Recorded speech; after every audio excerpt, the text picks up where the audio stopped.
Racing isn't easy, but experiencing it is. iRacing puts you in the driver's seat with the industry's leading sim racing game. Drive on laser scan replicas of the greatest racing circuits from around the world. Go head-to-head against other drivers chosen by skill-based matchmaking to ensure competitive racing at every level. Compete across all your favorite series. In officially licensed cars, engineered to deliver the most accurate driving experience possible.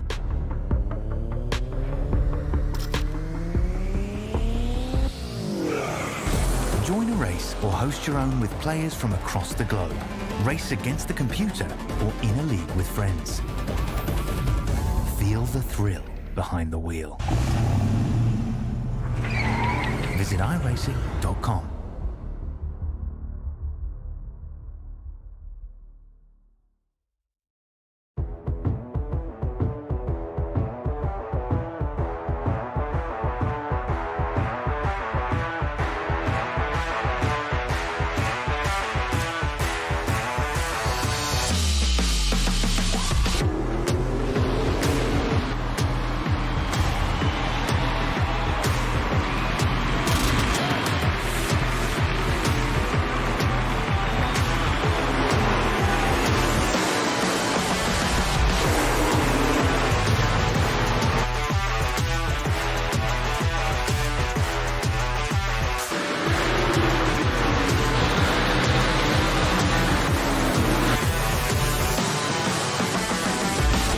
World of Outlaws Dirt Racing is available now.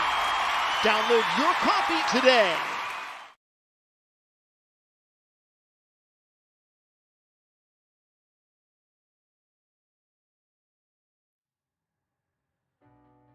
The mountain. There is no place quite like here. And every time you find yourself driving around these fabled streets and the vista views, the Mount Panorama circuit always seems to be a very interesting prospect. This, of course, the 8th round of the DSL Welding Services V8 SuperCup.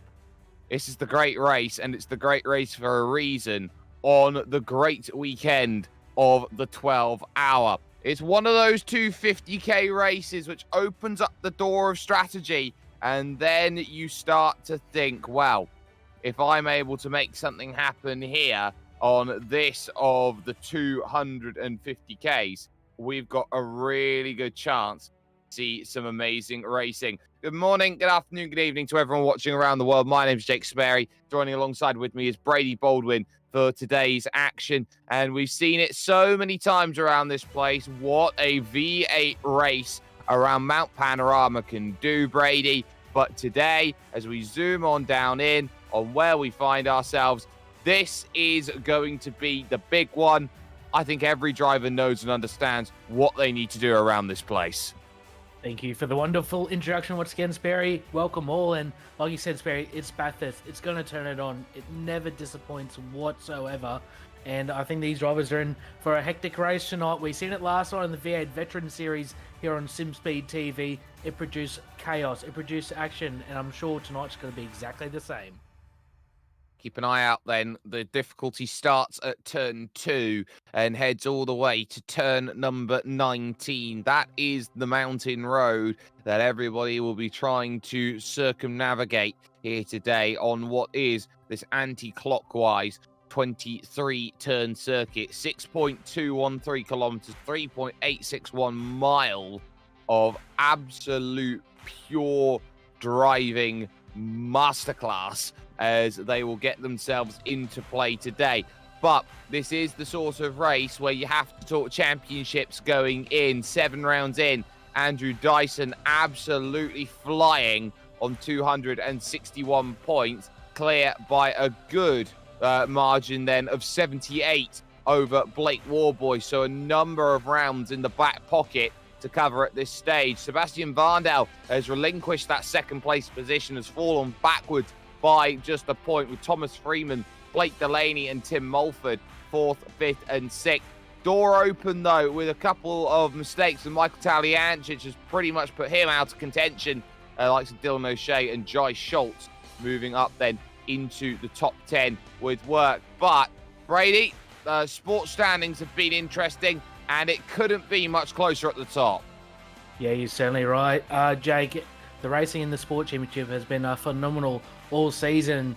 Ty Delaney's taken over the points lead after his win last week. He's got a 1 point advantage over Luke Crum. Those who have been the two standout drivers in the Sport Championship so far, and they'll look to continue their battle tonight with Jack Anderson there in third, just 1 point ahead of Christopher Tomlin, with Martin Hallinan running the top 5 in the Sport Championship.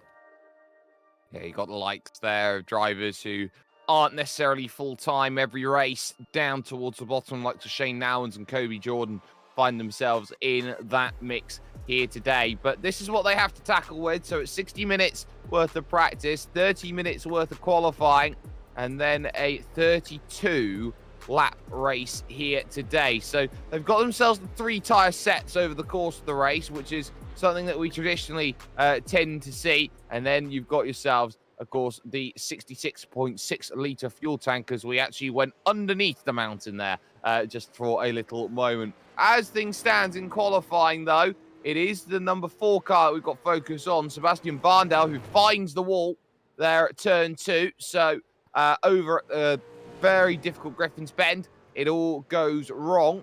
But it is Dylan O'Shea who is currently the fastest driver out there at the moment in the number 19.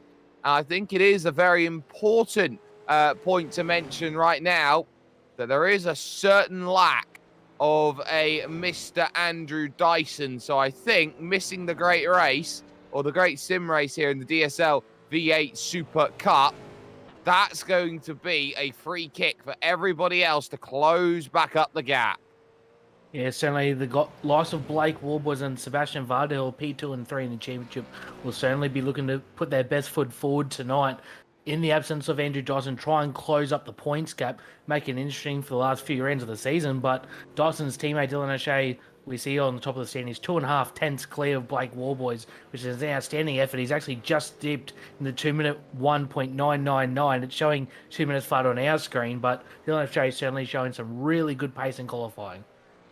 He is. There is the 025 of Michael Whiting descending down the hill, getting drive through the left-hander there for Fishy Motorsports, and now looking to power down through onto the Conrod Straight, where you really do get a true sense of what makes this machine so quick out then on track. You're always trying to ratchet up, maybe not at full beans going down this section right now, but this might just be gearing up for that flying lap over the 30 minutes worth of qualifying. 2:03.1, the current fastest time from Michael Whiting, and is certainly going to be hoping to find just a little bit more pace here today. 32 laps of a race isn't long by Bathurst standards, as most drivers are used to the traditional 161 that goes around this place. But at 32 laps, it does leave the reduced fuel tank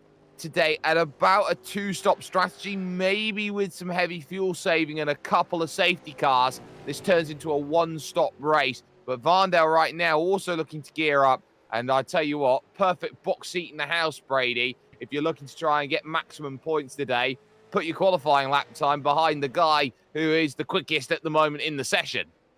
Yeah, certainly Sebastian Varndal might even be trying to follow Dylan O'Shea for a bit of a draft up Mountain Straight and down Conrod as well at the end of the lap. So interesting to see what Seb Varndal, they might be working together actually for this flying lap. Dylan O'Shea, he's pretty well clear on the top at the moment, but Varndal, importantly, he's P4. He wouldn't mind getting to P3, maybe even P2, just try and stay with Blake Warboys. They're only 1 point apart in the championship, so Varndal will be trying to do everything he can to get further up the order. Yeah, a couple of positions would go a long way. They do know that they are running out of time, just the 6 minutes remaining here in qualifying. Up into turn 2 then, here at the Griffin's Bend, and you can see those 3 machines really trying to make some progress, because you've got Connor Nixon just behind in what is 12th position overall, up through the very, very difficult cutting corners of 3 and 4, and then driving up the hill, looking to get as much of a run as possible up through the right and the left, over the top through Reed Park, the metal grate corner here, this big left-hander as close to the wall as you possibly dare, and then open it up at McPhillamy because you find yourself at the highest point of the circuit now. Peterbrook skyline, descend down the hill, traffic on the left-hand side will pull itself off. That's Harry Dodds getting out of the way, who's 6th fastest at the moment. Great work from Harry at this moment, but Varndale down the hill, big wiggle there from Dylan O'Shea, has to abandon the lap, and through the plume of smoke, Seb Varndale, I think, just tapped the wall as well. So that lap then, all but done. So some real shames there. Brenton Nitschke, Frog Leap Juice Racing, going to look to try and get a good lap time in on the books as well and get everything sorted. That's a real shame that our qualifying lap around the circuit has been rudely interrupted by people being unable to finish those laps. Yeah, certainly, Sperry. Unfortunately, those guys couldn't complete, but we might try and stay on board here with the 066. Brendan Nitschke currently in P number 7. His best lap, a 2:03.352. So he'll certainly be looking to get 1 or 2 more extra spots in this field. He's got his teammate Harry Dodds just ahead, and Michael Whiting 3/10 up the road. So we'll try and stay with Brendan Nitschke on this lap in the Frog Leap Juice Racing Machine, see what he can pull out as we go on board with him. Yeah, so this is where you've got to be really aggressive all over that massive curb there at Metal Grate. Then hitting the McPhillamy turn, which leads to this section. It looks like Blake Delaney has just jumped up ahead of Brenton Nitschke, which means that the time of a 2:03.352 is only good enough right now for 8th position through this sweeping section, looking for the Forest Elbow. Keep it narrow through here. It is quicker that you get that turn in, and then on the power, you run down this Conrod straight, looking to really open up the power. And this is where you see how quick a super car can go, one of these V8s. So you go up over 270, over 280 kilometers an hour, take the flick right, nearly 290 before hitting the brakes. You can see the brake disc glowing in the back, trying to get it all slowed down for the chase and keeping it nice and neat under the Armorall Bridge, passing the hotel, which is on the left-hand side of the screen,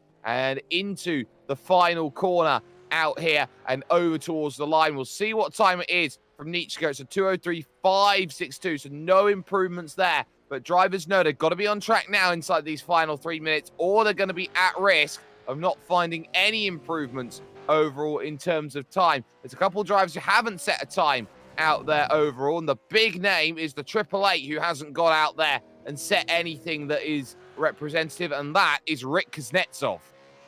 Really been a theme in this series so far of the AAA not setting a qualifying lap. He's usually came from the back and usually gotten some pretty decent results. So once again, Rick Kuznetsov coming from the back of the field.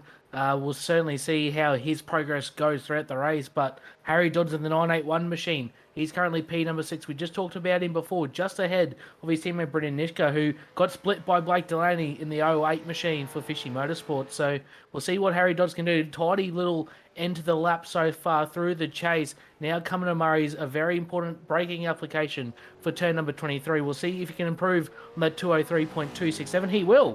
2:03.153. Won't jump him up a spot, but it's just a little bit closer to P5 and Michael Whiting.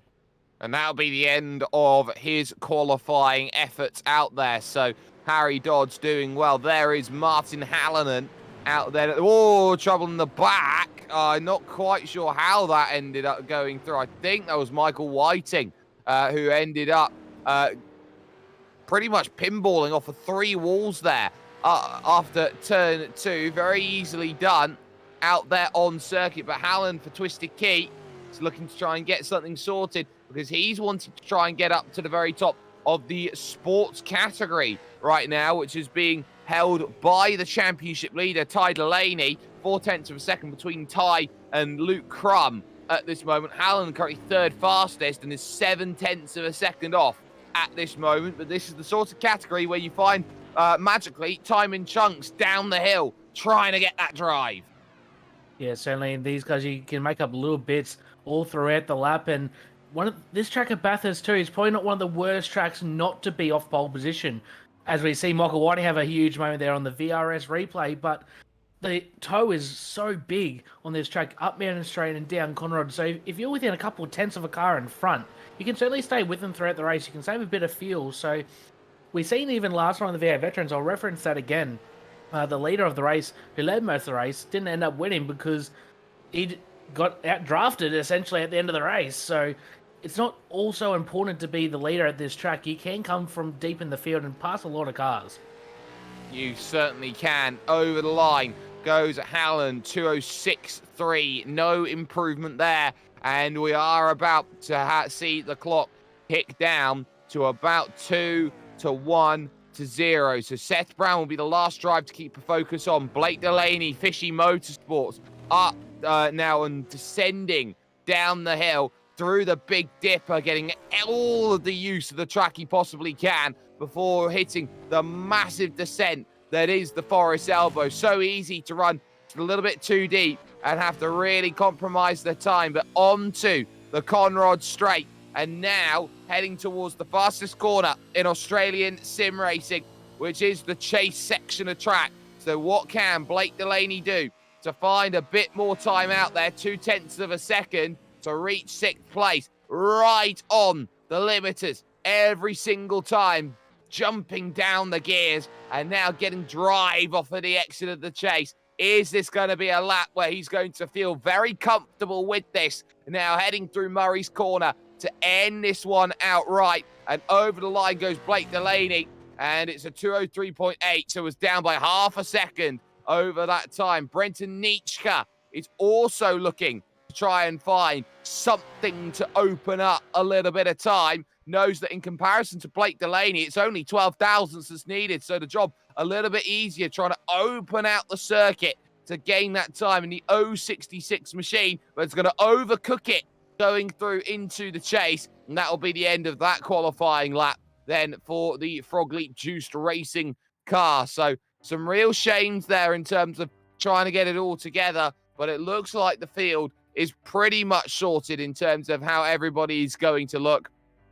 Provisionally, this is how they stack. Dylan O'Shea, 2:02 flat. We got it down some places as 2:01.9, but has the pole position ahead of Blake Warboys on the front row. Sebastian Varndell will currently be going from 3rd position with Thomas Freeman in 4th place. Michael Whiting will round out the top 5 with Harry Dodds in 6th position. Blake Delaney and Brenton Nitschke will hold row 4 of the grid with Matt Stewart and Tim Mulford 9th and 10th as they stack up. Aidan Ford and Connor Nixon will be in 11th and 12th places on this grid. Jack Mickelson and Jai Schultz will share row 7 with Jake Jackson and Seth Brown on row number 8. Ty Delaney and Luke Crum are the first of your Super Sport category, and they find themselves 17th and 18th respectively, with 19th and 20th overall over the page, belonging to Martin Hallinan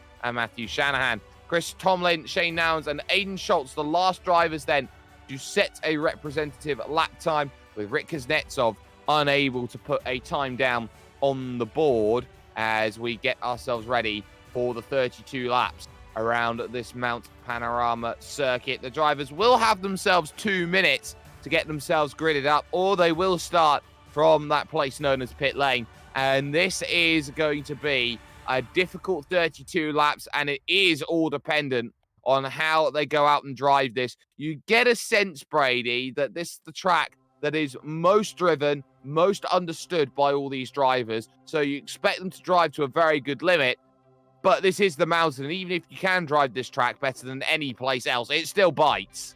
Yeah, you certainly were, Spurry. You hit the nail on the head there. It's Mount Panorama, it's Bathurst, and it'll bite even the good drivers, even the best of them. So, well, certainly all the drivers will have to, keep their awareness up all race. 32 laps is still a decent amount of laps in a single solo event. So, and also a bit of strategy will come into play as well if we don't have any safety cars. Definitely going to be a two-stopper, but we're seeing some varying strategies throughout the field. So it'll be certainly interesting to see how all that plays out tonight. Yeah, it certainly will do. But as we take a look then over the top of this circuit, yes, there is a little tree there that we're going to have to get by. But now as we take our look through, this is the look at turn number 1 and the paddock, which is down there. And that first corner, Hell's Corner, is going to be so important for how this race is going to conduct itself.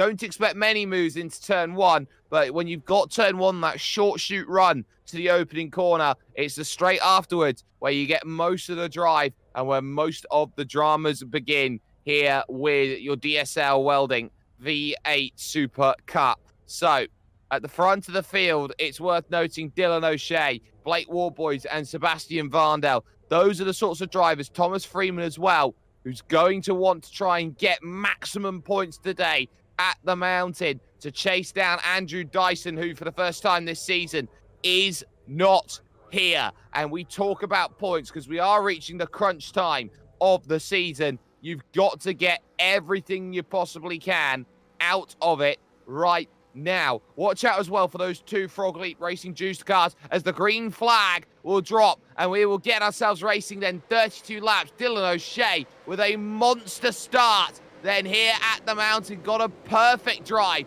off of the racing line. Already a bit of 2 wides. They now look to try and battle for it. That looks like it is going to be Harry Dodds going around the outside of Michael Whiting then on this opening lap as they will now take the run up the mountain straight for the first time and look to try and get the late braking zone in at turn 2 at the Griffin's Bend. It is well done then by Dodds, who's able to hold that position, but it is clean through the front of the field. Now here comes Brenton Nitschke having a look. Only a very clean getaway so far from all the drivers, and nice move there from Harry Dodds, getting him up to position number 5. Took advantage of a bit of a slow getaway there from Michael White in the 025 machine, and Harry Dodds was certainly there to capitalise as everyone comes through McPhillamy Park now through Solomon Park, and all clean so far, Jake. All clean so far, and all 25 drivers then have taken to a start then in the early goings. We take Peter Brock's skyline for the very first time, descending down the hill, looking to try and really maximise this circuit as much as they can. And this is such a beautiful element of racetrack. It's got that historical feel. It's very difficult to say that you'd be allowed to race this sort of track if this cropped up today as, hey, we have an opportunity to race here. But now as they descend through, Matt Stewart now looking to try and get himself a 1-9 car to move forward with Brenton Nitschke just in front. This an important 7th and 8th place battle, and this is where you're going to get that slipstream. This is where it's going to be absolutely as fast as anything into the fastest corner in Australian sim racing, jamming on the brakes into the chase, and we'll see a couple moves then try and get themselves sorted. That's the 115 that is looking to try and, that's not looking to try and stop. Go straight on. The 116 to Jake Jackson then finding himself in the wrong position is going to be joined by Ty Delaney, who also went off, but most of that down to the fact there's a lot of close racing here. The likes of the 888 of Rick Kuznetsov. What a start he's had. He's up 9 places already on the opening lap, and there's 1 car in for a jump. Yeah, mega first lap there from Rick Kuznetsov, and Blake Delaney unfortunately started P7, and is he coming in for a stop and go penalty? I'm not quite sure. We'll try and pick up on that later, but unfortunately Blake Delaney is going to be right down the back of the field now. Yeah, that is a stop and hold penalty there for a jump start, but at the front of the field, it is Dylan O'Shea, Blake Warboys in second, Sebastian Varndell currently in third, Thomas Freeman fourth, and the front 4 have pulled away at the front of the field from Harry Dodds in 5th place. You had a lot of work to do up over the right-left of Reed Park. Certainly see how Dylan O'Shea was getting a lot closer to the walls than everybody else. And we talk about this at street circuit racing troubles. That's the 51 of Seth Brown, who's found himself pointing in the wrong direction and is going to do the 1,000,000-point turn. Welcome there to doing an Austin Powers to get that back in the right direction.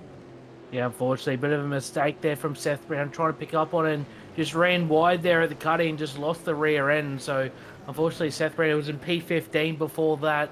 He's certainly going to be a bit hampered by his progress now. Hopefully he doesn't have too much damage on that number 51 machine. He can try and get back up the field, maybe with a bit of help from a safety car.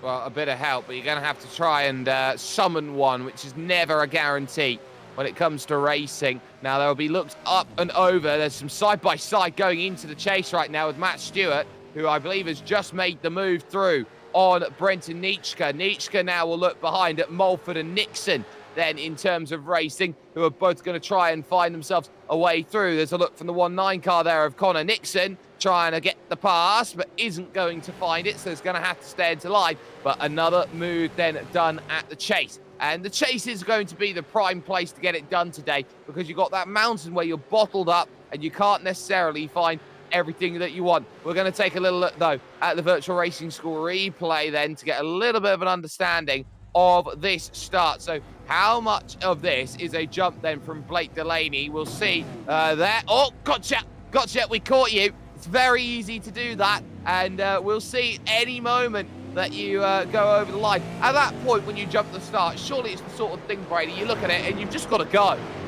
Yeah, certainly. You just do, unfortunately, and look, it's a small mistake there. Blake Delaney. That's Seth Brown's incident in the 51 machine, so that was the mistake he made at the cutting, and unfortunately, it's a little bit of front-end damage for the 51, and he's back on track now, and hopefully he'll keep going. And as we look, Blake Warboys still right on the back of Dylan O'Shea. Varndale, he's right on the back of Blake Warboys. Freeman's just dropped off just a touch, but he's still only 1.2 seconds, 1.1 seconds actually, off the race lead. So there's nothing in it between this top four in the early stages of this race. It's simrigs.com DPR versus Super Cheap Auto WK&D parts at the front of this field. And Blake Warboys, we know, does have a race win this season. So too does Dylan O'Shea. O'Shea's got two. Took the season opener, did O'Shea, and is looking to really get a lot for it. But how fast do you want to go? We've got bump drafting on the straight. Blake Warboys doesn't want to make the pass then too early in this race. Might try to strategize a victory here today. Thomas Freeman in fourth, trying to stay with then this group. But if you're going to be playing those sorts of games on lap 3, how much are you really chancing your arm with fate? Yeah, certainly a little bit of a risky move there from Warboys. He's run a little bit wide. This might leave him exposed here to Sebastian Varndale, number 4 machine. Not quite anything happening into turn number 1. But like you said, Sperry, he's playing with fire already. Blake Warboys on lap 3. We mentioned earlier that's one of this track here, it's probably not the one that you have to lead at the whole time. There's plenty of overtaking opportunities, and the draft is very good, as we see Michael Whiting and Harry Dodds, bit of a battle, bit of contact made there. As we go back to live pitches, Sebastian Varndale's got the move done on Blake Warboys. He's now P2. Thomas Freeman's going to try and follow him through. But they have opened the gap up now, 7/10 of a second, now 9/10 of a second to Dylan O'Shea. So Varndale's got to get on the noisy pedal and quickly settle back into rhythm and get things sorted. This is a very important moment in terms of this race, because this might be the first chance we've seen of a breakaway at the front. Blake Warboys was desperately trying to hold on to place, but couldn't quite manage to hold on when all things were said and done. But it is starting to get very busy in and around the field, because these drivers all know that they're going to have to be a little bit alert to the most famous number in Australian motorsport, 888, because Kuznetsov already up into 13th position and down the hill behind them, while these drivers are at the Forest Elbow. Just hitting the dipper right now is Kuznetsov, and he's in a battle with Jai Schultz for place. Yeah, certainly a very impressive start from Rick Kuznetsov, and we've seen him do this all season long, come from the back and work his way right forward. A few top 5s. I believe he may have had one podium this season as well. So he's looking for P12 right now behind the 27th Jai Schultz, and he's looking to get it done into the chase very early. Is Rick Kuznetsov in the 888 machine, sponsored by Racecraft Simulations. He already gets it done before the chase. That's how fast that guy is. He's up into P number 12, and now he's got Aiden Ford in his sights. He is flying in the 9.5 SimSport car, has already climbed up over half the places then in this race. 24 car field doing a very good job. Now, O'Shea hasn't been able to break away. Sebastian Varndale, give him credit for his second half of the lap down the mountain, because he's managed to claw back about half of the time that he had lost there. It was almost a second when they were at the cutting. All of a sudden, Dylan O'Shea realizes, well, I'm in a race again. Yeah, certainly Sebastian Varndale may have some good ground as we look. This move on Martin Hallinan is from Christopher Tomlin by the looks, and bit of contact there. The 212 machine of Tomlin gets in the side there of Hallinan. That will be looked at by race control in just a minute. I'm not sure there was contact there. I will say that much. Martin Hallinan has been pushing, and I'm sure we'll get another look.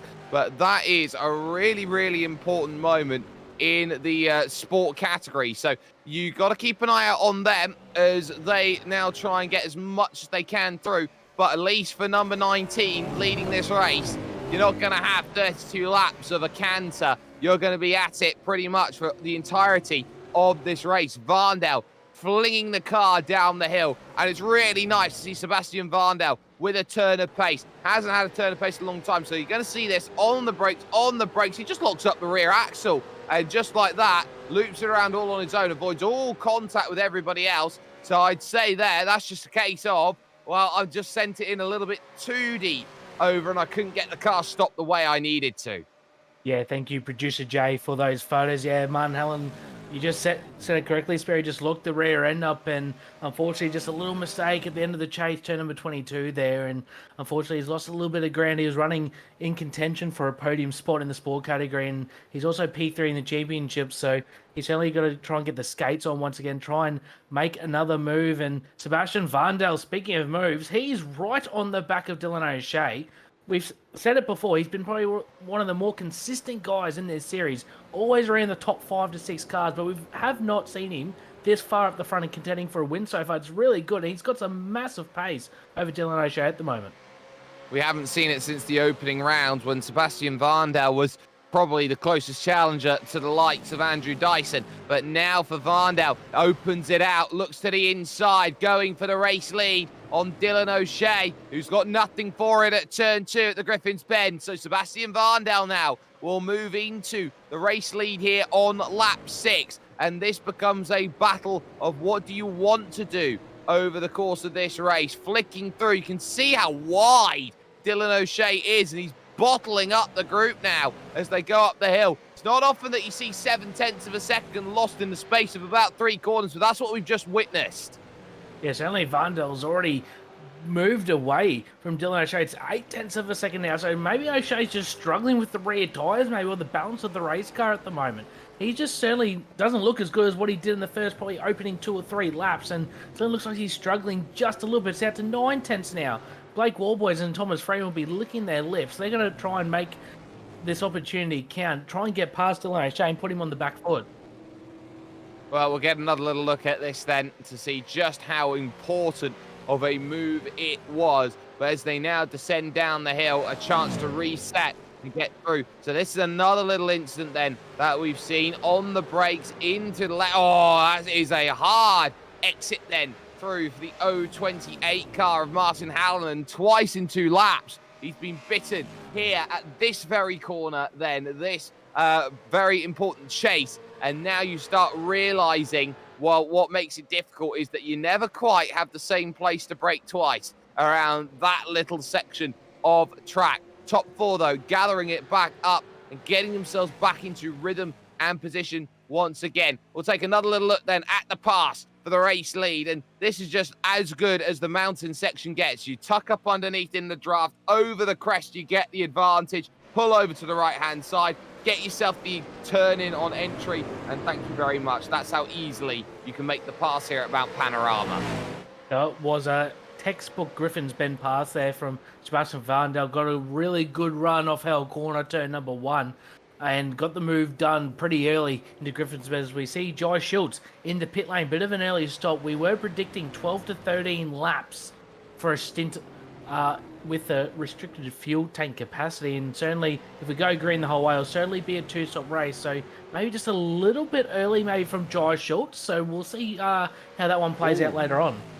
I think he's going the alternative. He's taking the short stop now, try and get the long stops later on in this race. Jai Schultz will find himself now behind Aiden Schultz in this race, the number 52. So we've got a battle of Schultzes a little bit later on. Up over the top of the hill, though, we still got some good races going on. Michael Whiting and Harry Dodds in 5th and 6th positions haven't been able to leave each other alone, and it's a bit Raggedy Ann there from Michael Whiting over the top of the hill. This is really going to put Harry Dodds in the box seat then as they try to open up. Slightly missing the apex there goes Whiting, but now it's about drive, and I think Harry Dodds is going to have it in boatloads here onto Conrod. Yeah, I'm being impressed with Harry Dodds tonight. He's been around the top 10 marker all season long, and he's got some really good pace tonight. He's challenging for a top 5 on the very experienced Michael Whiting. He might get it done into turn 22 in the chase. Won't be quite close enough this time by, but Harry Dogs in the Frog Leap Machine has been really impressive tonight. Showed some really good pace, and he's pressuring Michael Whiting for a top 5. Really is. Now, let's take a little look here at what's happened then to Chris Tomlin going through at this section of the track, trying to put the power down. Back end steps out. Very fortunate to still have the car. Did brush up against the wall, though, which would have been a cause of concern for the LCR machine.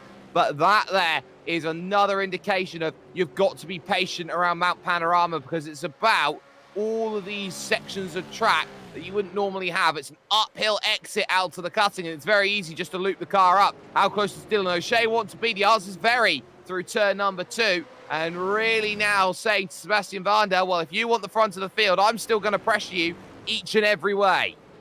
Yeah, certainly, and once again, the top 4 only separated by 1.1 seconds. That's how close it is between the top 4 drivers, and these guys are pushing each other very hard across the top of the mountain. One little mistake, and it's going to cost you dearly at Mount Panorama, as Blake Warboys gets really close there to Dylan O'Shea through the grate. Nothing's going to happen through here until we maybe get to Forest Elbow. You might see a move, but all these guys are pushing very hard. There's a bit of concrete dust there from Sebastian Varndell. These guys are pushing it to the absolute limit. Oh, they are. We know they are, and we know how much they are trying to get themselves forward in this race. They know the fine margins that they've got to work with, but these drivers aren't the fastest drivers on track at this point. That is still Rick Kuznetsov, who's about 0.3 of a second quicker than anybody else out there. So he's certainly going to try and do as much as possible to close up to the leaders the longer that this race goes on. In through the chase once again. Now spot your braking marker through this section of track. Varndell absolutely fantastic through there. So too was Dylan O'Shea. So pretty much tit for tat. They are pretty even as they hit the brakes into the Murray's corner, but it is starting to gear up now. Brenton Nitschke is now going to have to try and be the one to stop the unstoppable force that is Rick Kuznetsov, who is going to look towards the inside at Murray's corner, but just a glance. This is where the overtakes start to get a bit tougher, when you do find drivers who are a little bit more capable at defending position.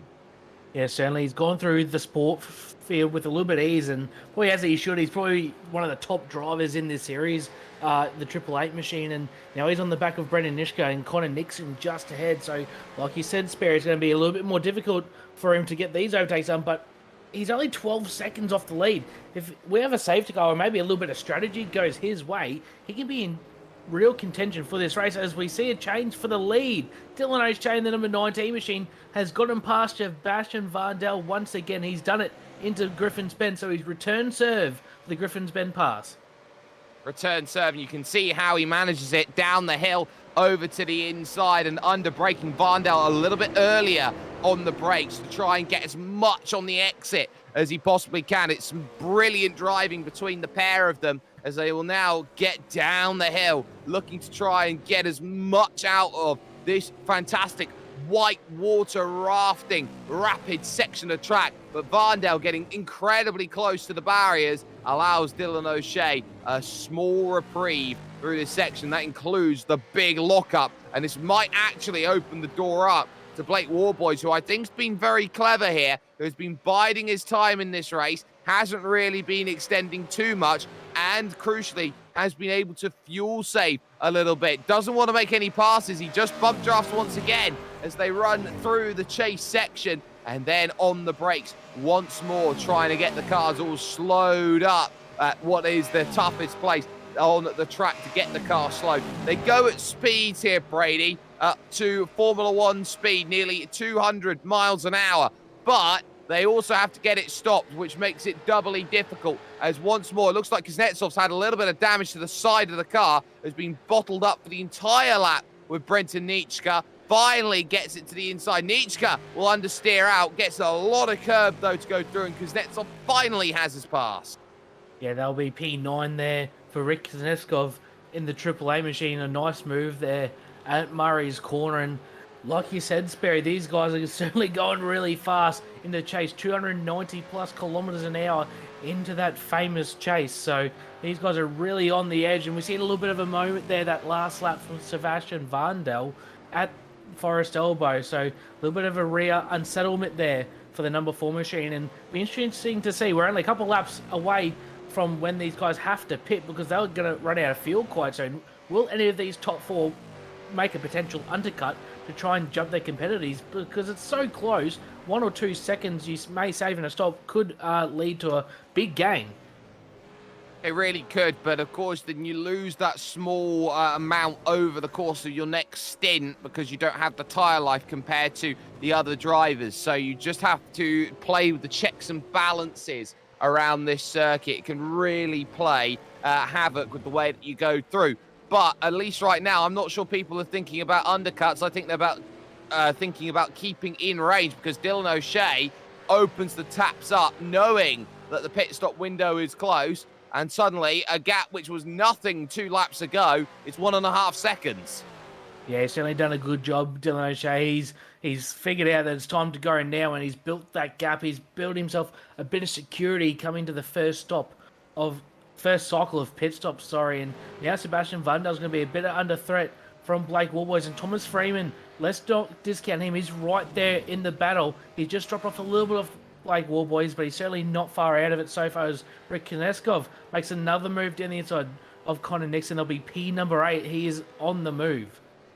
A gift there from Connor Nixon, was not wanting to fight Kuznetsov in the 1.9 machine there. So the purple getting out of the way of Kuznetsov, who will have eyes forward towards the other 1.9 car then of Matt Stewart, making this a 9.5 sandwich between 2 1.9 cars. So we'll see how that goes. On the brakes then is Blake Warboys, 3rd position, hasn't seen to want to make a move, but is still just driving to a number, I think, and that's going to be crucial. And we haven't really talked about car number 1, just behind Thomas Freeman. I think Thomas Freeman in the Fishy Motorsport machine has been very, very coy in the way that he's been going about this race too, and I think could play a factor maybe later on in this one, when you have to really wind up the gears and go to the binders with everything that you've got available to you. These drivers now starting to get into the quote money phase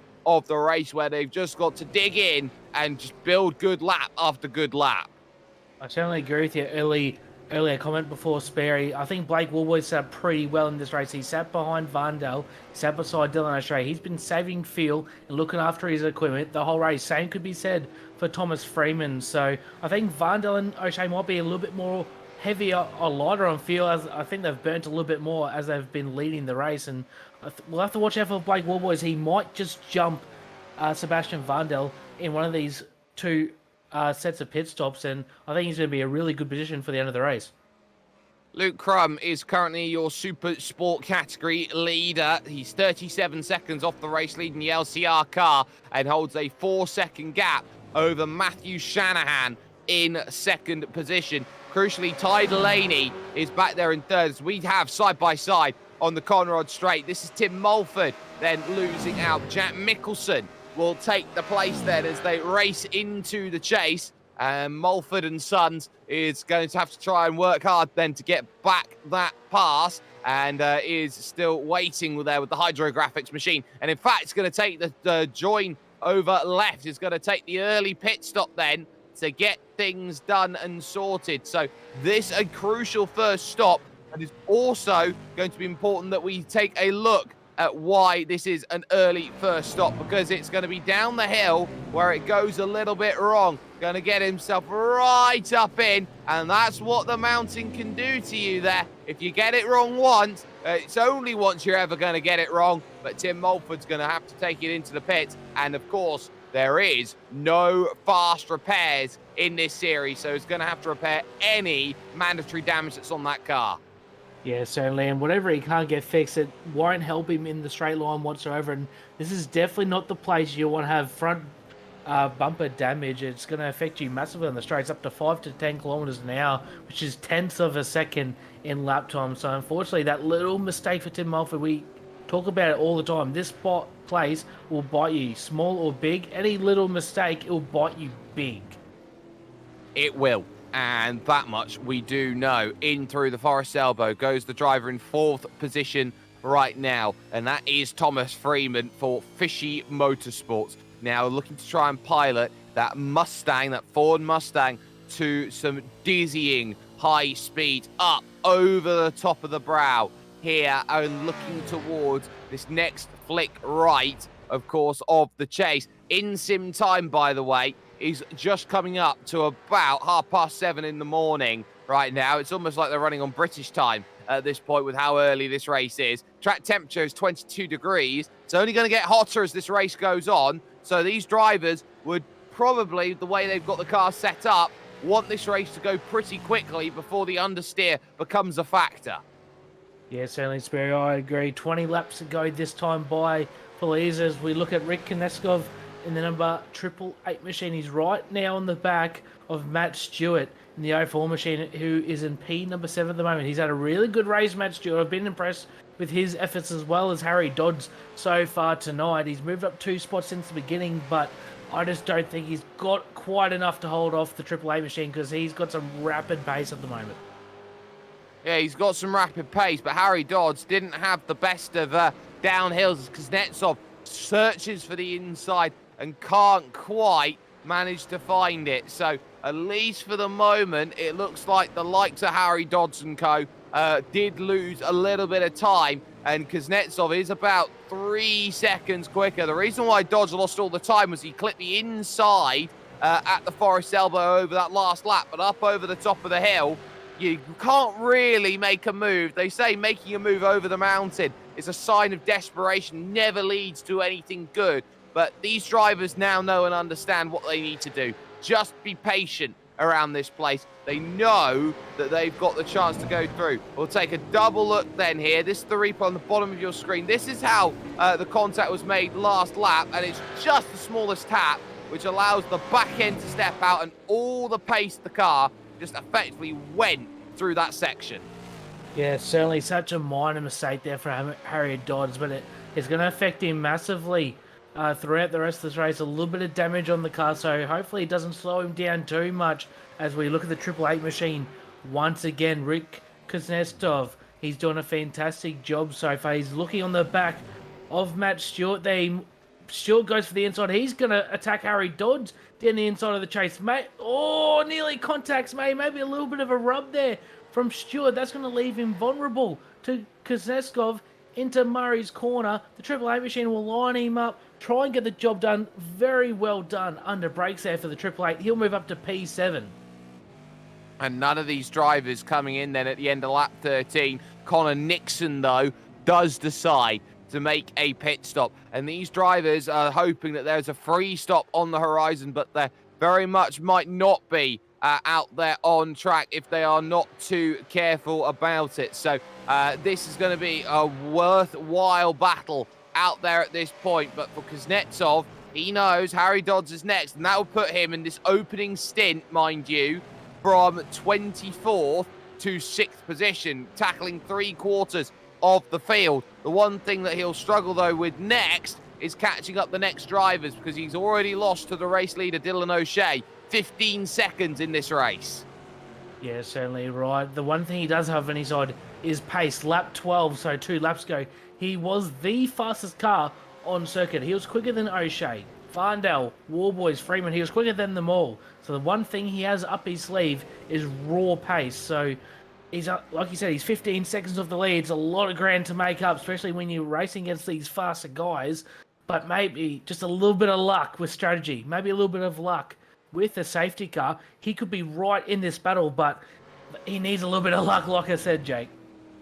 I'll tell you who has done well right now. Jai Schultz, that's close.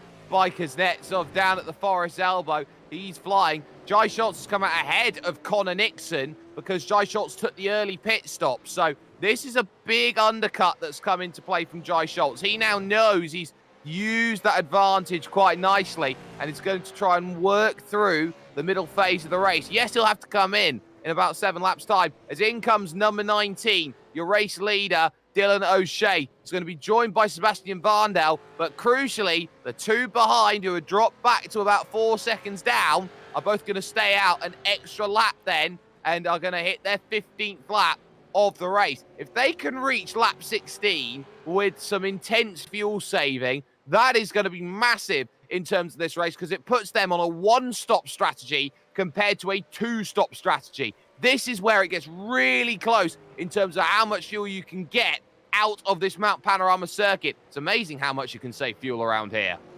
Yeah, it's certainly a place that you can save, and saving makes a massive difference at this racetrack. You get one extra lap even out of a fuel tank, it's going to play dividends at the end of the race. Even if these guys pit now, they'll be taking on less fuel at the next stop. And if we have a safety car, they'll be even better off again. So as we see Dylan O'Shea, he'll still come out in front there of Sebastian Varndell. The gap looks relatively the same as earlier. And I think Blake Warboys and Thomas Freeman are set up pretty well for this end of the race.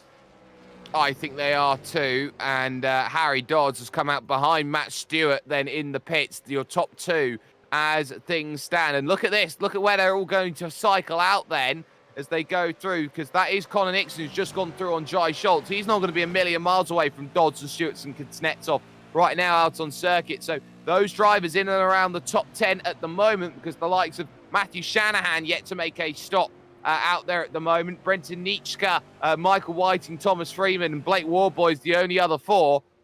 They're going to be in a big position. Now, at the front of the field, Blake Warboys for the first time doesn't have a draft to work with. Thomas Freeman still does and is still going to be able to save a little bit of fuel out there on circuit. They'll go through the chase. Now, look at them both here, really lifting and coasting, trying to get through. They're lifting off then all the way back through the small flick right, and they're trying to save as much as they possibly can. And both of them are on the one-stop strategy here today because they stay out for a 16th lap around this circuit. Michael Whiting can't. He's going to dive into the pits. But these two are saying it's a 1 versus 2 stopper here at the mountain.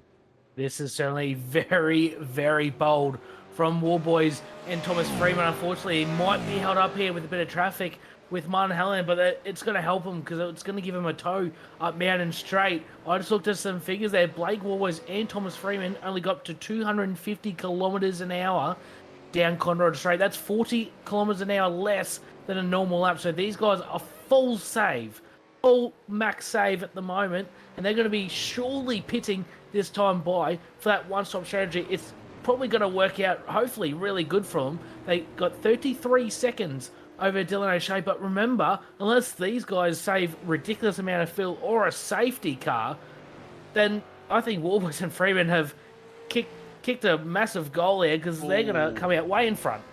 There's been a big issue between Harry Dodds and Connor Nixon out on circuit. The two cars have come together at the chase and it's brought Connor Nixon around, and there was a little bit of argy-bargy over the radio. The race communication was keep the comms open for everybody to go through. Nixon had to wait for everybody to get back sorted again. So this is how easily it goes through. In fact, Connor Nixon actually took an illegal tow to get back to the pit. So that's pretty big in terms of the race because he beached himself on the curb. So he could have had a safety car there, but the illegal tow that was taken there by Connor Nixon, that won't go down well. That will go down pretty unhappily then with the steward's room. But that is not what you really want to see there at the fastest point on the circuit. It would have put this race in a neutralized state, as here comes Thomas Freeman. He wants track position then as they head towards the pit. So he'll go through,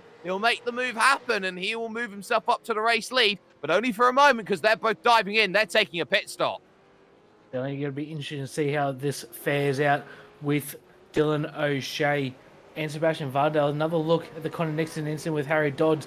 Massive moment there for Connor Nixon on the grass, and unfortunately he'll be in a little bit of trouble with the stewards with that illegal tow, like you said, Sperry. But we'll see. Here comes Dylan O'Shea. He's definitely going to clear out on Blake Warboys and Thomas Freeman. But remember, these guys are attempting a very, very bold one-stop strategy. We didn't think it was actually possible. As we see Sebastian Varndell The number 4 machine makes a huge mistake there in Murray's corner. He's going to lose a lot of ground there to Dylan O'Shea, but like I just touched on, Sperry, these guys are going for a very bold one-stop strategy. If they can pull this off, kudos to them. Yeah, that was all down to Sebastian Varndale just grabbing a little bit of grass. You can see they're still in the box now. Through will go Rick Kuznetsov now to make position, and a lot quicker in that stop was Thomas Freeman over Blake Warboys. Warboys, in fact, is going to drop 2 places here over Michael Whiting and Harry Dodd. That's going to be good news then in some regards for Blake Warboys. He's going to have more drivers he can work with in this race. Thomas Freeman has come out in a bit of no man's land behind Matt Stewart. So this already, talk about how much time they lost. Remember, it was 4 seconds the margin when they came into the pits. By the time they've come out, they're down 20 seconds. It shows you all you need to do, and there you have it. Just a little bit of grass on turning for Sebastian Varndale. I tell you what, he's done well not to go completely straight on there at the final corner at Murray's. Yeah, certainly a nice save there from Sebastian Varndale. Could have been a lot worse. We've seen the best drivers make mistakes in Murray's corner, end up in that sand trap, so he did a very good job not to end up in it, but you touched on it very well, Sperry. Blake Warboys might be within a good shout here. He's in behind Michael Whiting. He's in behind Harry Dodds, who aren't no slouches whatsoever, so he may be able to sit behind these guys for a few laps, save some extra fuel. Well, like you mentioned, Thomas Freeman, he's really got no one to work with at the moment. He's got to push hard to try and catch Matt Stewart, who's been really racy tonight. He's pushing out some really good lap times, so I think this is boding well for Blake Warboys in the early stages of this second stint. I'm trying to find out what's happened to Blake Delaney. His race is over, and it looks like he had an issue going back a long time. He had heavy damage to the front right of his Holden, and as such, his race done and dusted. He just drove it into the pit and said, thank you very much. That's the end of my run here today. But now it gets interesting as we focus on the group stacked behind the 981 that is Harry Dodds at this point in time. And we'll take a little look then here at the replay. So this is where it went wrong out on track 4, the Fishing Motorsport car, up into the cutting, turn 3 and 4 out on track. And it's so easy when you've got that early turn in there of 3 to not get it wheeled on up for turn 4. Yes, certainly. We've seen many mistakes there over the years here at Bathurst, and unfortunately just got wide into the marbles there, and you don't have any grip out there. So unfortunately for Blake Delaney, massive contact in the wall, and he's decided to park it up as, like you said before, no fast repairs in this series, so he would have been massively down on speed. So he's decided to park it and try again another day. Yeah, another day, another chance. And then to get back on the horse, so to speak, and go out for it, you've got to be really looking at what you need to do to make this happen. Now, this is where it gets interesting here with the one stop versus the two stoppers. Dylan O'Shea's almost clobbered the wall at the Forest elbow. Dylan O'Shea's just got to go 100%. This is where you make or break the race, because Dylan O'Shea's got to build out enough of a gap that he can come down in and get the short stop done and get out ahead of Thomas Freeman and Blake Warboys, because they're going to be clutching it through the final couple of laps of this race, and it's going to be a very, very close fought affair between them. So it's down to that gap that they got to deal with here. And at 19 seconds, it's going to be there. We'll take a slowie at just how close you go through this section. Look at this back end. Fully stepping out. In fact, he may have actually just clipped the wall there as he went through. That's certainly some amazing pictures there. Oh, trouble. From producer Jay's, looks like Matthew Shanahan. Big moment there. Through Reed Park, he's got some massive damage on the right-hand side. We might try and pick up a VRS replay if we can as what has happened to Matthew Shanahan, the number 17 machine. He's got some huge damage on the right-hand side. Unfortunately for him, a really good run. He was second in the Sport Championship, Matthew Shanahan, and unfortunately we'll see what happens here. Massive moment at Reed Park.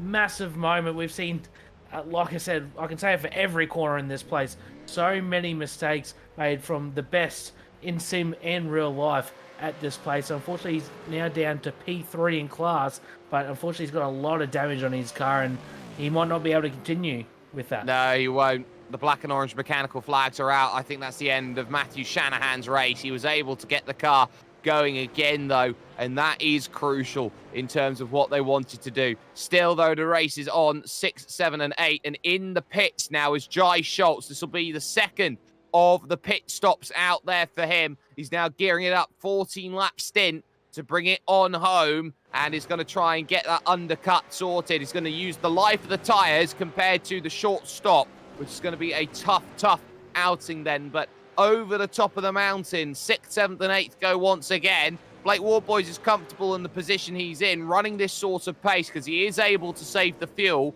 and will be looking around at those in front, thinking, well, if I can save this fuel, I know that these two are relatively quick enough that they're not necessarily going to impede me on my strategy, and this is going to be everything that you want. And it's something that you often find with drivers when you get up to the top end. The drivers who are actually the quickest are surprisingly also the drivers who save the most fuel.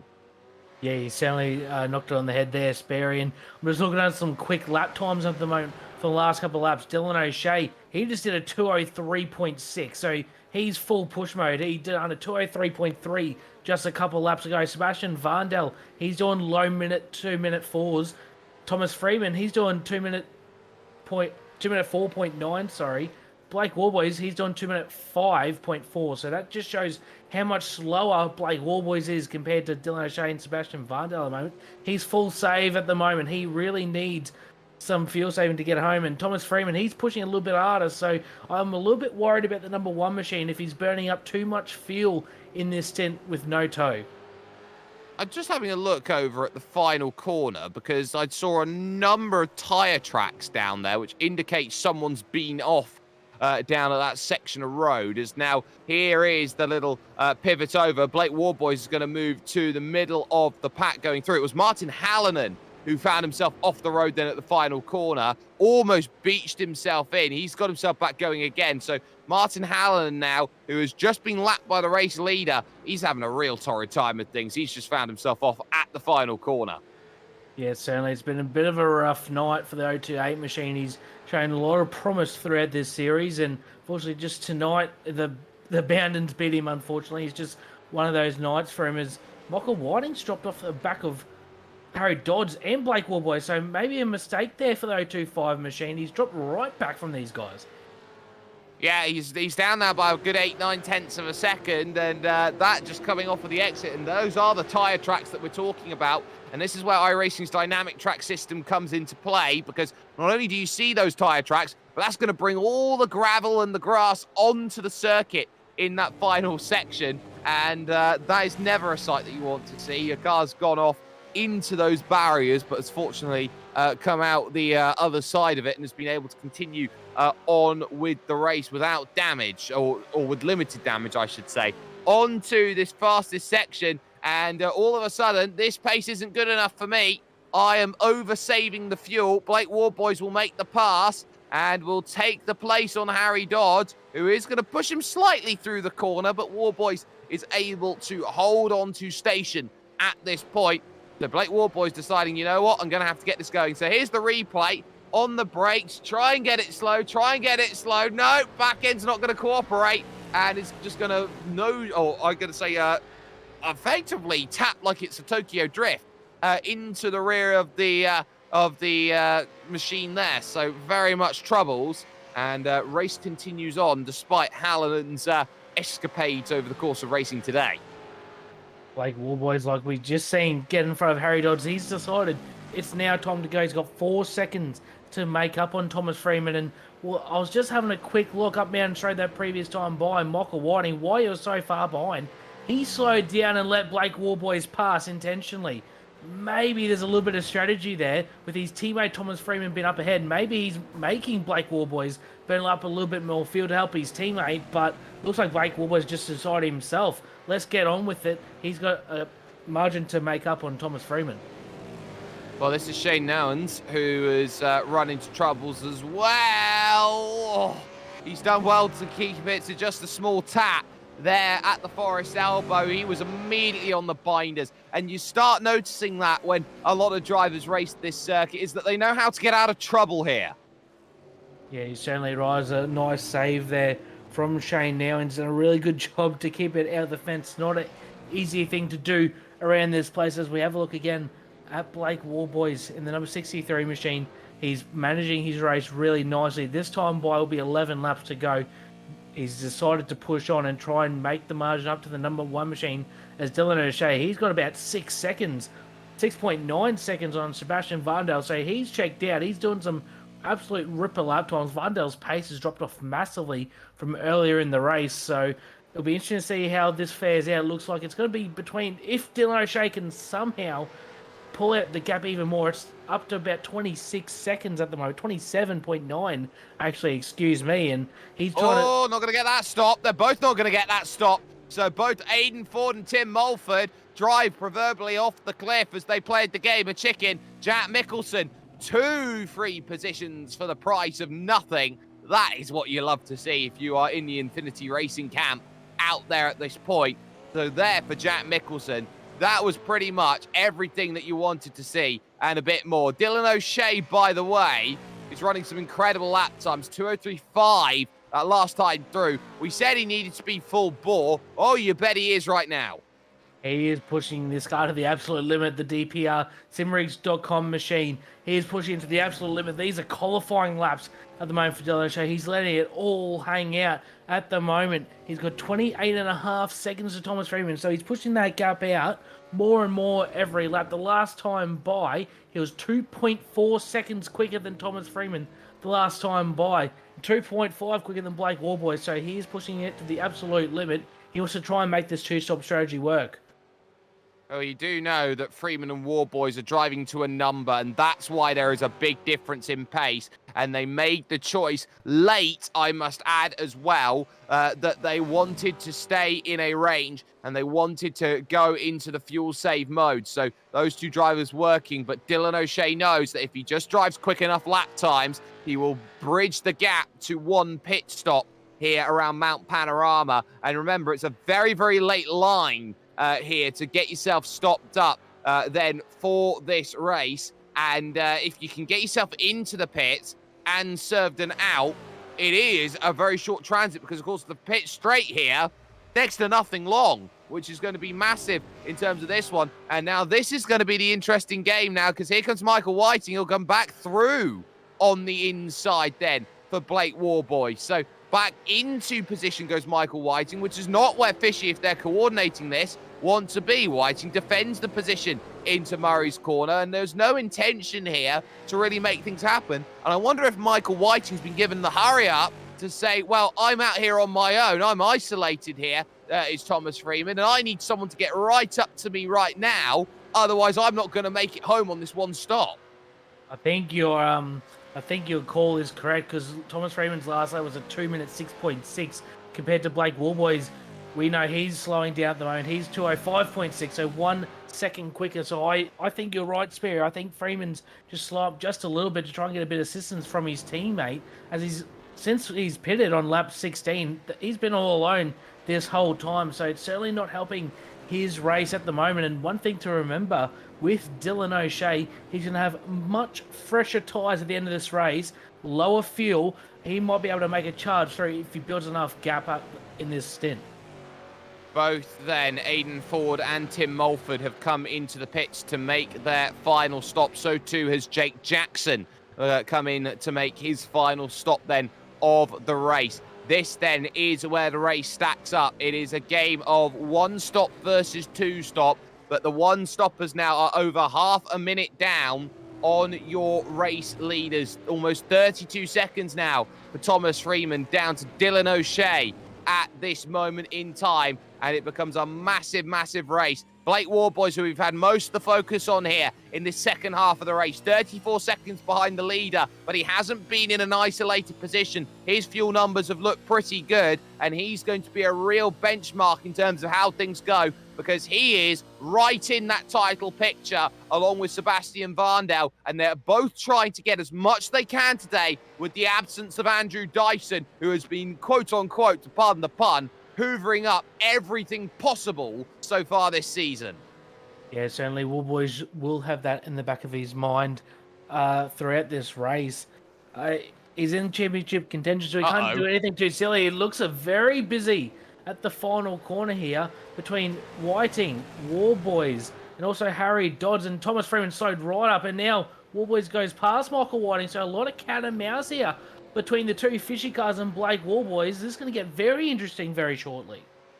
Oh, it is, and Harry Dodds is going to be on the radio here for everything that happened up. So this is all down. There was a bit of traffic in front, which was worth keeping in mind. So that was Aiden Schultz, who had a massive off going through that section of road. Thomas Freeman had to be alert to that, and he had to be slowed right down. And that's why Harry Dodds is on the radio talking to race control about it, because there would be questions about that being an unsafe rejoin from Aiden Schultz. Yeah, certainly a bit of a risky rejoin there from our insurance. We just missed on the pitches. Thomas Freeman let Michael Whiting, his teammate, go by. So that's the plan that they were trying to execute that you called just a couple laps ago, Sperry. Now Freeman can get in behind Michael Whiting and save a bit of fuel. But we go on board on the bottom screen there with Michael Whiting and Josh Schultz, sorry. Massive That's moment Aiden there. Schultz. Aiden Schultz, sorry, Sperry. Massive moment in front of Freeman and Whiting. All those guys would have had a massive shock running through their system there. Going back to Freeman and Warboys, I think this has played out really well for Warboys. He's now closed that gap up to Thomas Freeman. He can push a little bit harder now. He's saved fuel in the first half of his stint, and now he's right on the back. He can still save fuel behind Thomas Freeman, so I think this is playing out pretty good for the 63. Jake Jackson's not come back out of the pits, by the way, so it looks like he's run into some damage somewhere out on track. So we might be able to get a little look sometime soon in terms of how they're going.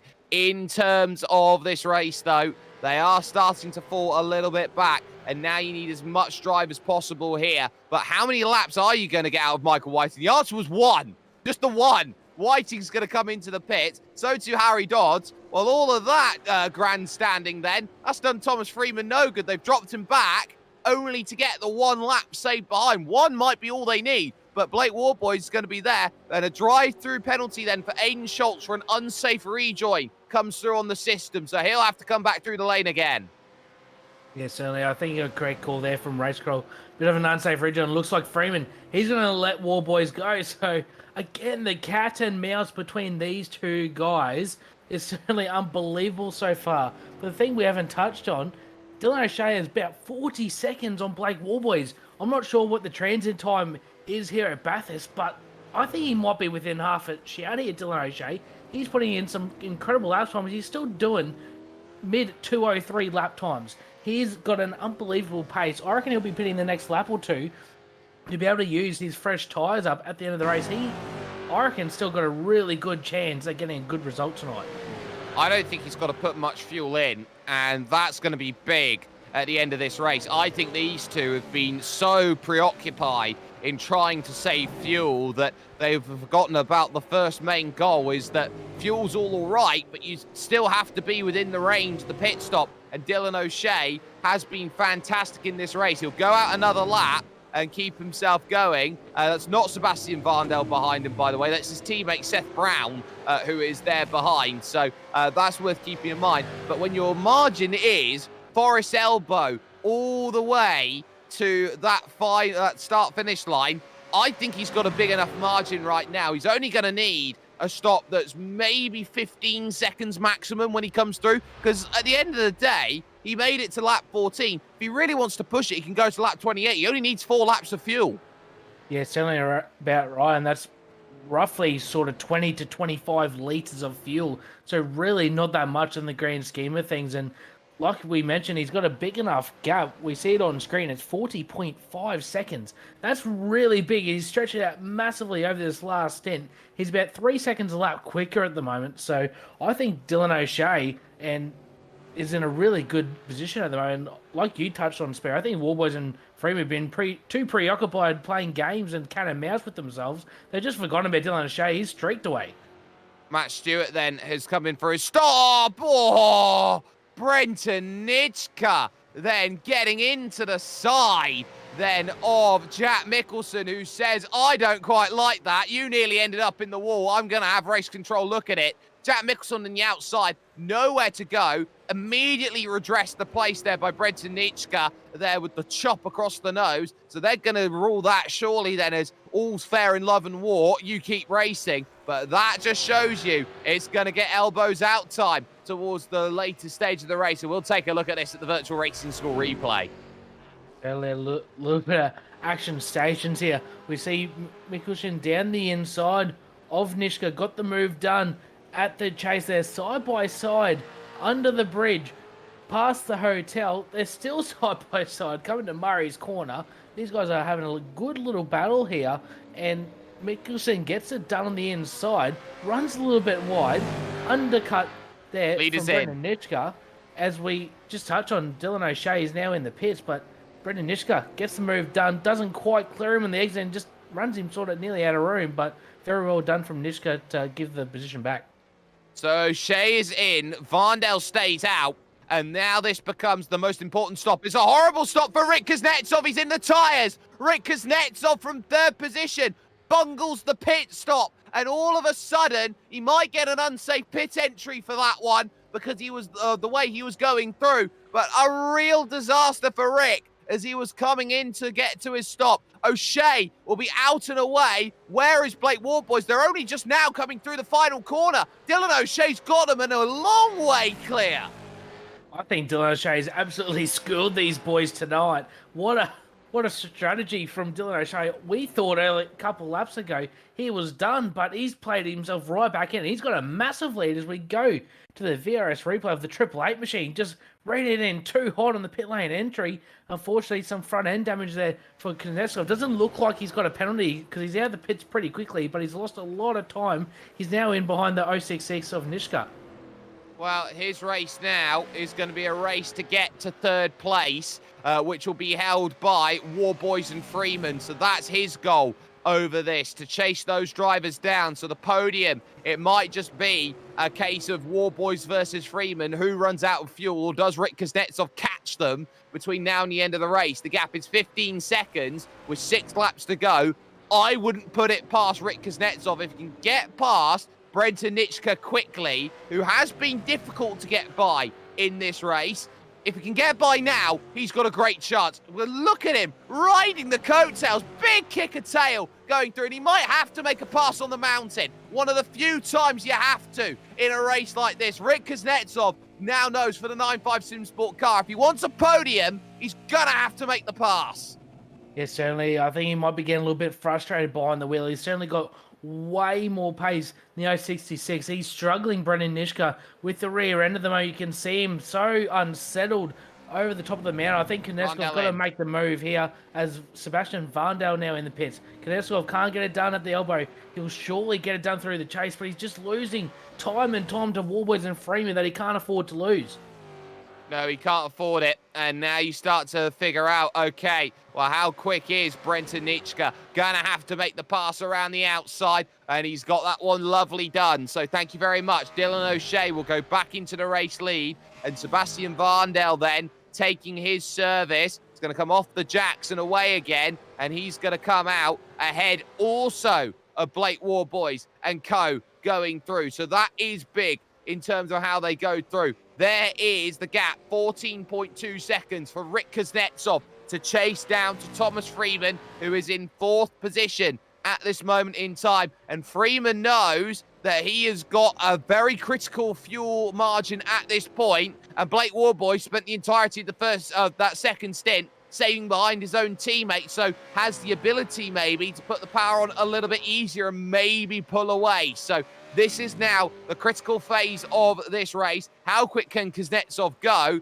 But on top of that, we've got to keep our eyes on a couple more things, because Luke Crum, as things go, has made himself available through his work that he's done through. Tidal Lane, he made his stop on that last lap, and he's got a 16-second margin leading sport category, which would give him the championship lead back once again. Yeah, certainly been a really good night for Luke Crum.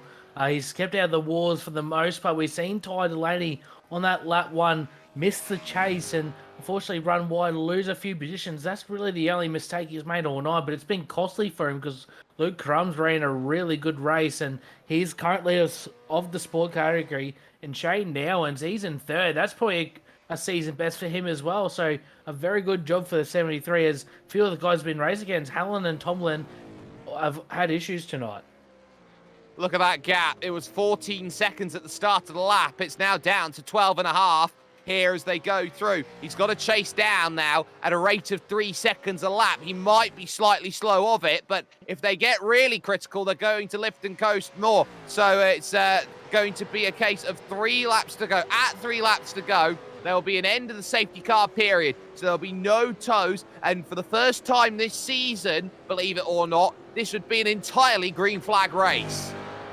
Yeah, hopefully you haven't just jinxed it there, Sperry, because we still got 1 lap where we can get a safety car. So hopefully nothing happens this lap. But Brendan Nishka, he's lost another spot there to Matt Stewart. We pointed it out before. Nishka just starting to lose the rear end a little bit, lose a bit of balance, a bit of grip. And you can see it in his lap times too. The last lap by was a 2 minute 7.8. So he's certainly dropped off massively, Brendan Nishka, and he's down to P7 now. Matt Stewart, once again, I'm going to commend him. Fantastic drive tonight, P6.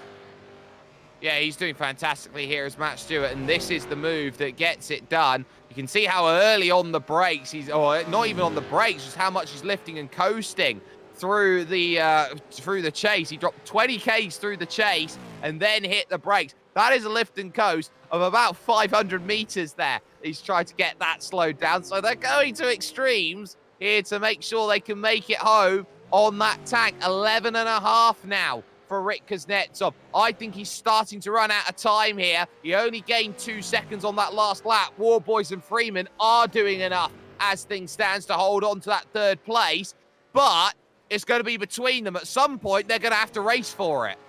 Yeah, so it looks like, just from my pictures, that Warboys and Freeman have stepped on the pace just a little bit. I think they've realised they will make it home on their current numbers, so they're pushing a little bit harder now. Their last lap times were a lot more representative of their current race pace, so I think they've just stepped up just a little bit, and this will help them here.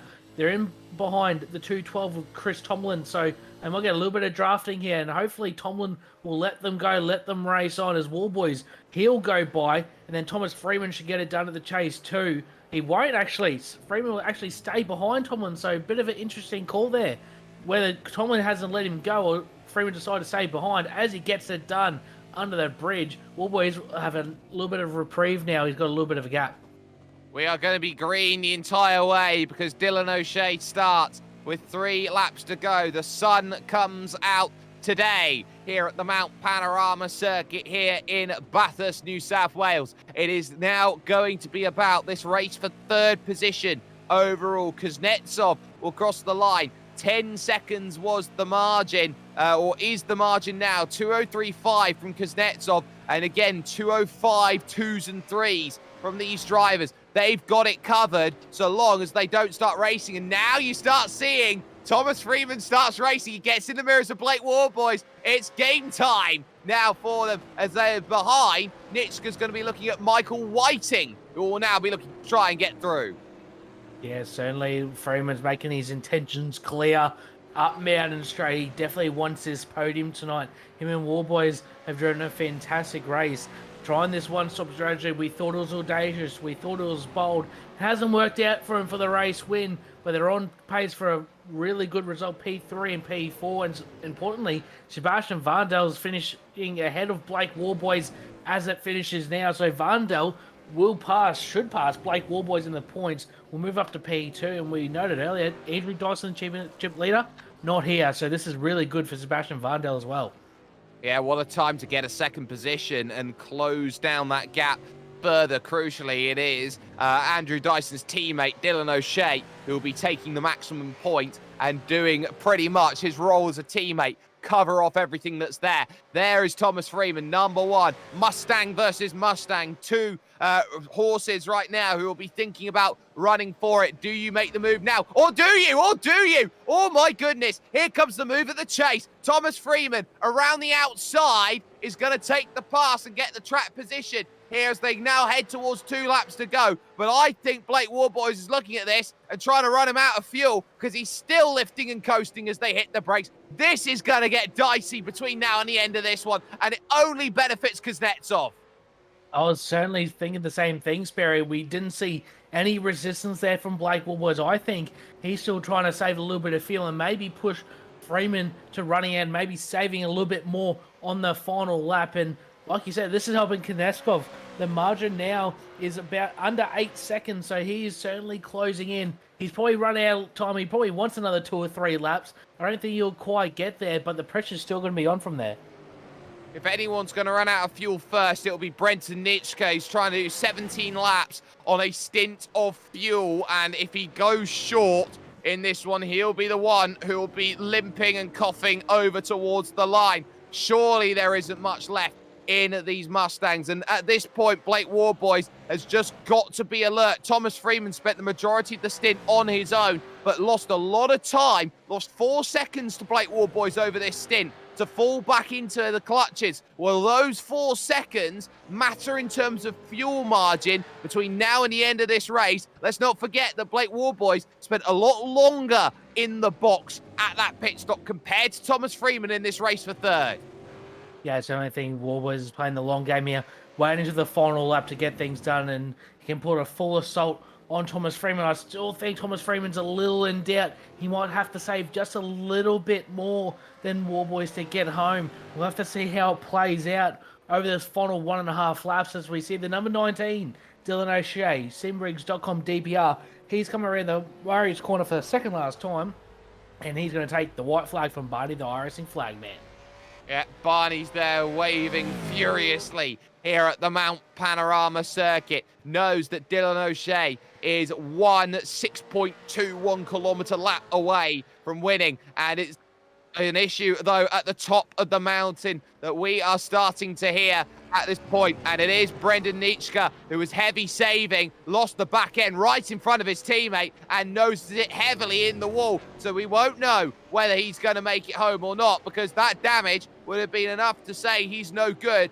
And, of course, the damage he's got, the fuel numbers are going to be heavily skewed on top of it. On this final lap, then, Thomas Freeman in third, Blake Warboys in fourth. Warboys is going to have to find a pass when it comes to the Conrod Straight, because these drivers know that they are in the fuel game right now. Rick Kuznetsov is a step too far on pure pace to chase them down, but if they run out of fuel heading down Conrod, he's got an absolute chance of taking both of these drivers and then holding the podium place as they get to the line. Up the hill they go then, through the right and left at Reed Park, and now they'll deal with the consecutive left-handers up over the Vista Road. Through now they'll go to the Metal Grate, trying to hold on to everything that they've got. Thomas Freeman just extending that margin out, giving himself some buffer room as they head down the mountain now for the final time over Peter Brock's skyline. They will know through every single corner now that if they've got the margin, they've got it. If they don't, they don't. And there'll be a lot of staring at the black box relative to get themselves home. Entering the chase, though, for the final time is Dylan O'Shea as they go through. What a drive it's been from him. Knew that he wanted to do a two-stop strategy, wanted to be aggressive with it, drove away from Sebastian Varndell, and has done the biggest favour to Andrew Dyson with this result. It'll be his third race win of the season. Dylan O'Shea will take the win here at the Great Mountain. It's going to be Sebastian Varndell in second, but fuel numbers look good. There's no real worries for Thomas Freeman in third position. But when does the car choke? When does he run out? He's not going to run out is the answer. He has done a masterstroke on the fuel. It's a short run to the line, and he's got enough. Thomas Freeman will take the podium ahead of Blake Warboys, and Rick Kuznetsov will be kicking himself about his pit entry because it's cost him a podium. Yeah, certainly. I think without the mistake, Koneskov was certainly going to be right in the hunt for P3 there in that race. And unfortunately, just one little mistake has certainly cost himself a few positions. Awesome slow-mo replay of how hard Dylan O'Shea was pushing right till the end of the race. The number 19 machine was absolutely on rails tonight and certainly deserved that victory because he was really, really fast.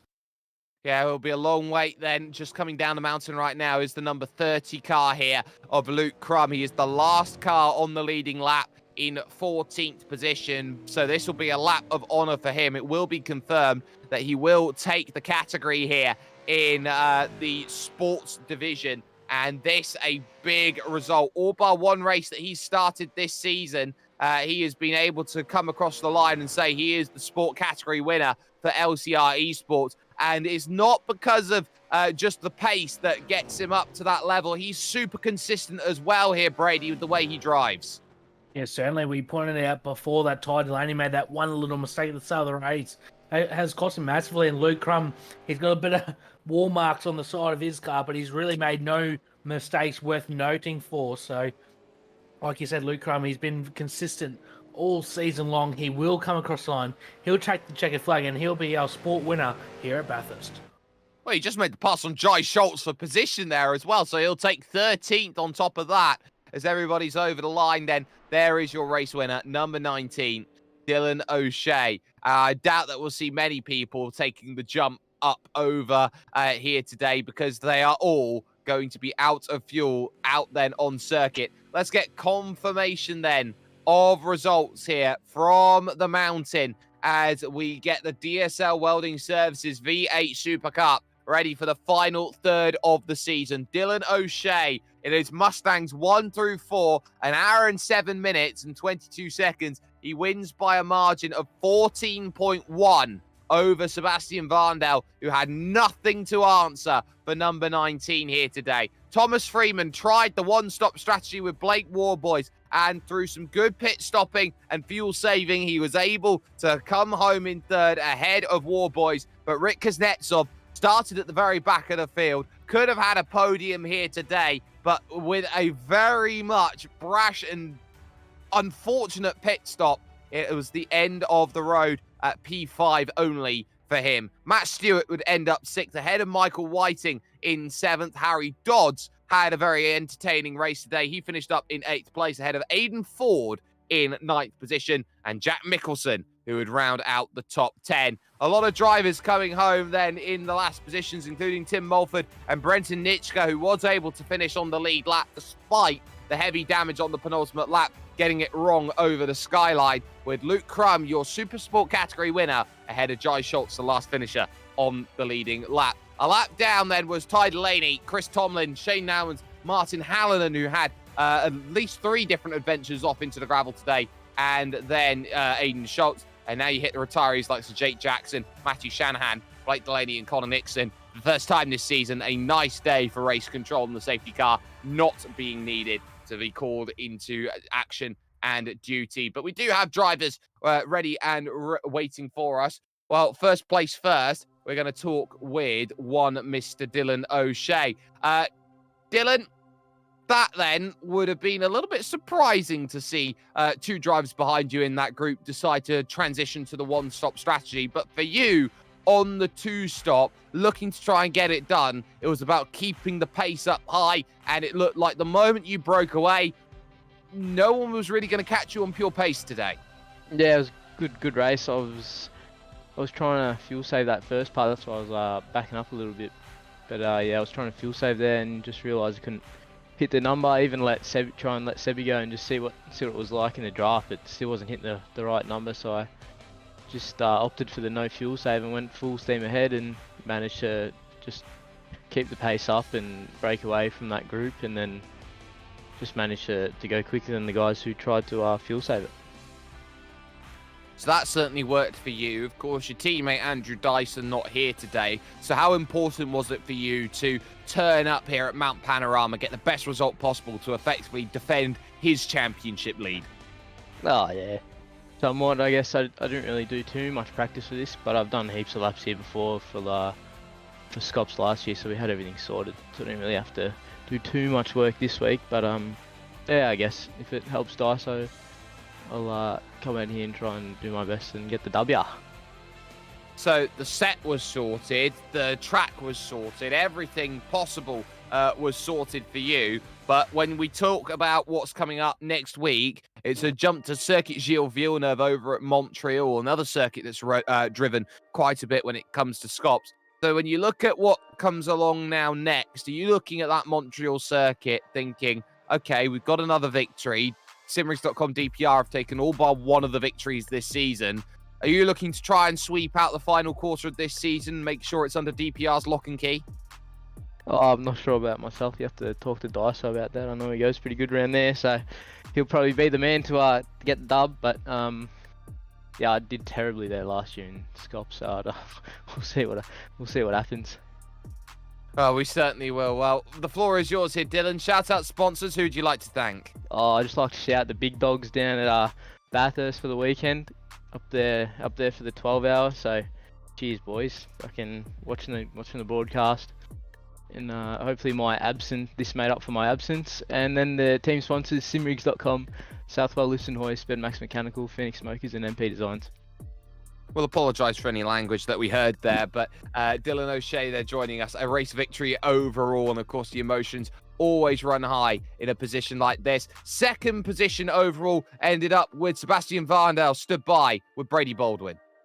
Sebastian Varndale, a fantastic result for you tonight. I believe a season best finish for you. How did you find the race out there tonight?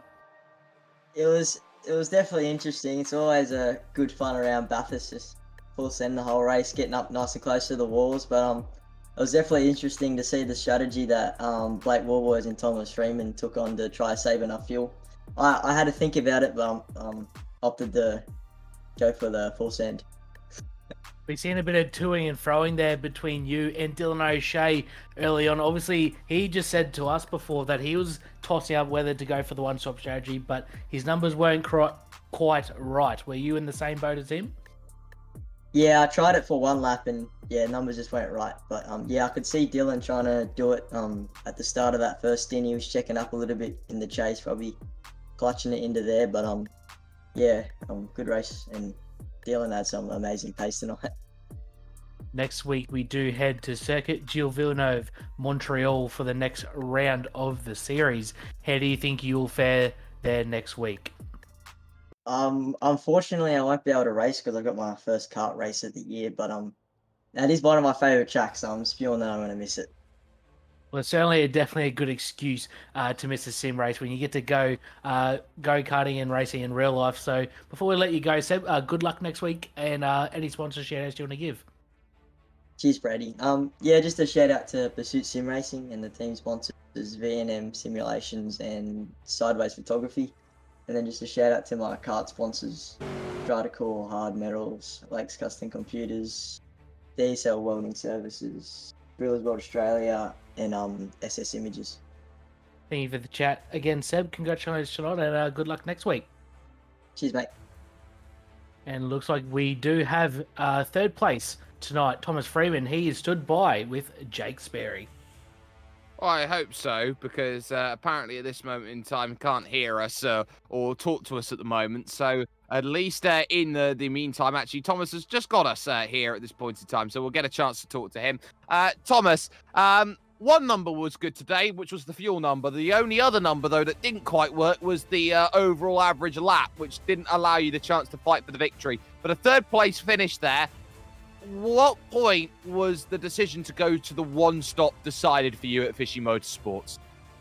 Yeah, thanks, guys. Yeah, it had to be pretty early on. We were talking about it with Blake Delaney about the times that that O'Shea and the front guys were doing, and it kind of come to that. Delaney was saying maybe they were going to go for the one-stop. So I thought, look, if we're going to try to do it, we'll try to do it pretty early, and that's what we did. And unfortunately, couldn't get the win or the second, but I mean, I'll definitely take a podium at the end of the day. You found yourself in the pit stop then. Blake Warboys was doing exactly the same thing you were, but you were able to get out about 4 seconds ahead of him in terms of that pit stop. Did that surprise you in terms of where you were trying to get to this race, especially the fact that you had to do a lot of fuel saving in that second stint when you were pretty much on an island on your own? Yeah, I think, and especially, Warboys knows exactly what he's doing, and I thought he might have come out and waited for Whiting, and I think it was Harry Dodds to go past him so he could just sit in their draft and save a bit of fuel. And I kind of went out the gate. I wouldn't say hard, but I was driving pretty quick because I was still in the fours at the time, and I was monitoring their lap times behind me. And I'm like, I better slow down a little bit here, and that's what I did. And he got me back at the end, but I managed to save enough to go hard for the last 3 laps, and ultimately that led to, I I wouldn't say easy coming over the line in third, but relatively comfortable getting that third place home.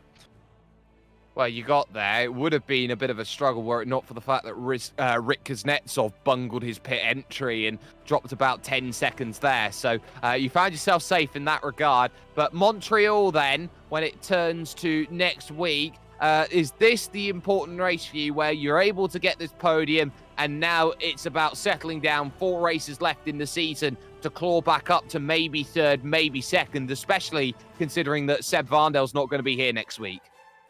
Oh, beauty, yeah. I mean, 100%. I think round 1 I blew the engine, and I've had a couple of poor finishes. So I mean, we do have 2 drop rounds, I think. So I think it'll work into my favour now. Not scoring points in the first round. So still unsure where I'll fall, but yeah, definitely can go for that second. I think Dyson, to be honest, he's probably has a championship wrapped up, but definitely second place. I'll fight to the end, and we'll see how we go. We certainly will. Well, the floor is yours, Thomas. Shout out sponsors, anyone you'd like to thank. Yeah, cheers, guys. So, West End Mazda Group, Parramatta Peugeot Professional, Fishy Motorsports, Isuzu Utes, DC Shades, MJS Gaming, and all you guys as well, SimSpeed, for setting up the broadcast and stuff. You guys, again, put in a lot of hard work behind the scenes that no one sees to get it running for us. So, thank you very much. And, yeah, I'll hopefully talk to you guys next week.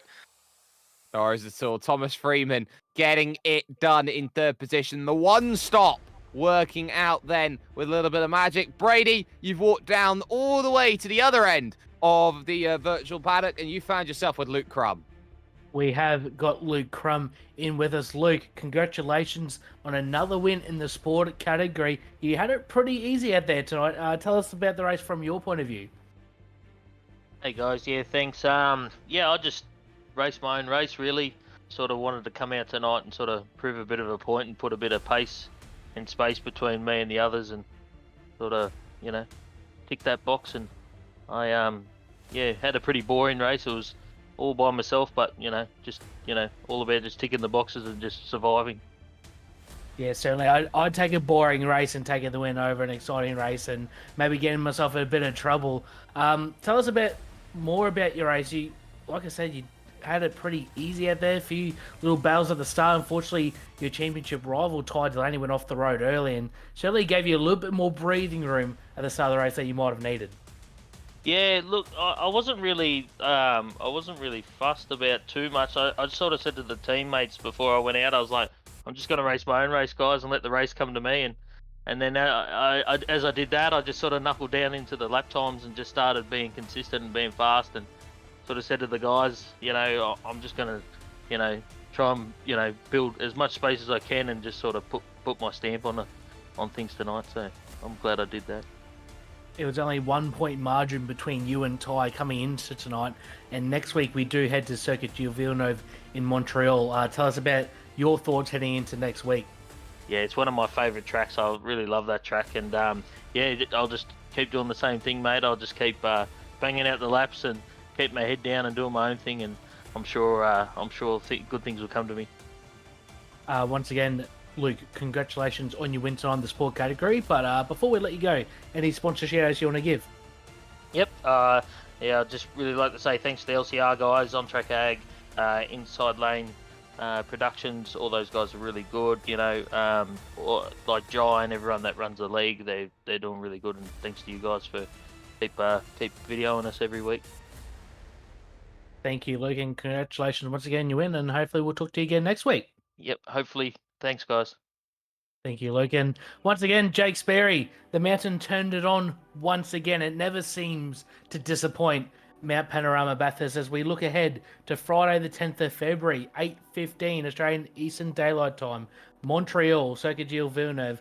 Certainly another cracking track in these V8 touring cars, and I'm certainly looking forward to another great race. I am as well. This is a track which, for street circuits as well, is another one that's always forgotten is a street circuit. There's some incredible racing that goes here. A lot of top end and high speed needed. This is the back end of the calendar, the final 4 rounds. So we still got a 200k race still to go just yet. So you got Montreal, you've got Belle Isle, of course, the 150. That's going to be a big round for a number of people. But then you got Winton to go through, and then Cota West to round out the season on the 3rd of March. It has been an Andrew Dyson runaway season so far, but when we started back on the 16th of December, we weren't necessarily looking around and thinking that this was going to be the sort of season where you look and say this was going to be a runaway. We thought it was going to be a pretty close fought battle, but the DSL V8 SuperCup has proven once again to be fantastic. Once again, we will give our thanks to everyone who has got it done for us so far. The title sponsor, DSL Welding Services, with Inside Lane Productions and Double S Images on top of that. From the group that has been around with the virtual racing school on the replays, and of course everyone who's been involved on the broadcast here today, from Jay Kennedy on the cameras, Brady Baldwin, who has been alongside me today. My name has been Jake Sperry. It is maximum points defended by DPR. It is Dylan O'Shea who reaches the top of the mountain and takes the victory over here at Mount Panorama Bathurst. But it was a game of 2 versus 1, and it was the 2 stoppers that came out on top. Sebastian Varndell will take a drop round here, but you now start to look at the likes of Thomas Freeman and Blake Warboys. What do they have to offer into the final 3rd of the season? We will see you over in Canada as we head to Montreal. Salut, Gilles. We'll see you at the Circuit Gilles Villeneuve.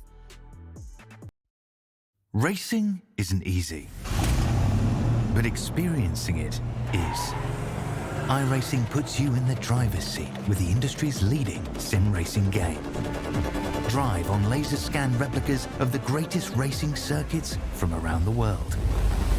Go head-to-head against other drivers chosen by skill-based matchmaking to ensure competitive racing at every level.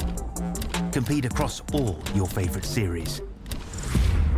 In officially licensed cars, engineered to deliver the most accurate driving experience possible.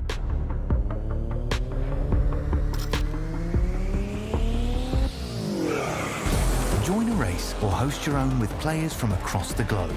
Race against the computer or in a league with friends. Feel the thrill behind the wheel. Visit iRacing.com.